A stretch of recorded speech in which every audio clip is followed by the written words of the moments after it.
Bonjour, j'espère que vous allez bien. Bienvenue dans l'émission Sa parole pour aujourd'hui.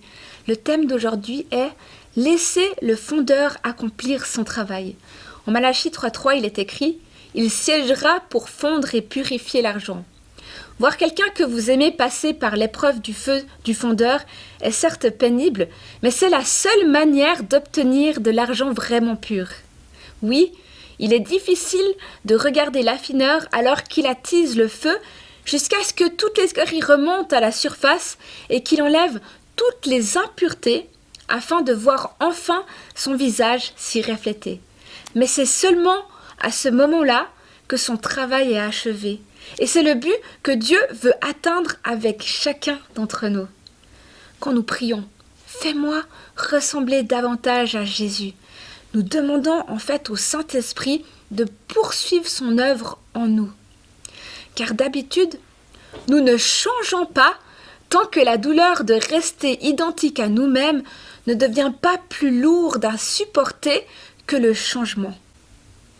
Pour la plupart d'entre nous, avouons-le, davantage de connaissances n'est pas le moteur qui nous conduit à croître en maturité spirituelle.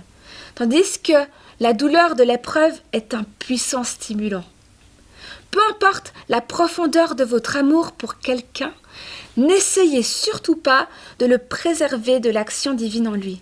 Le pire service que vous auriez pu rendre au fils prodigue eût été de descendre dans la porcherie où il croupissait pour la nettoyer et la lui rendre plus confortable.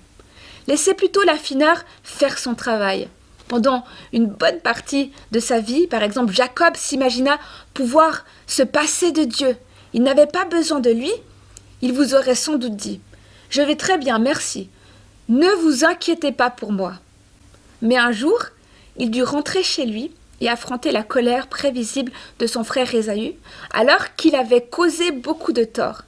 Et c'est à ce moment-là qu'il accepta de lutter avec Dieu avant de lui dire « Je ne te laisserai pas partir avant que tu ne m'aies béni. » Le changement, nous l'acceptons généralement lorsque nous souffrons tellement que nous nous sentons obligés de changer ou lorsque nous avons tant appris que nous désirons changer ou enfin lorsque nous avons tant reçu que nous sommes prêts à accueillir le changement à bras ouverts.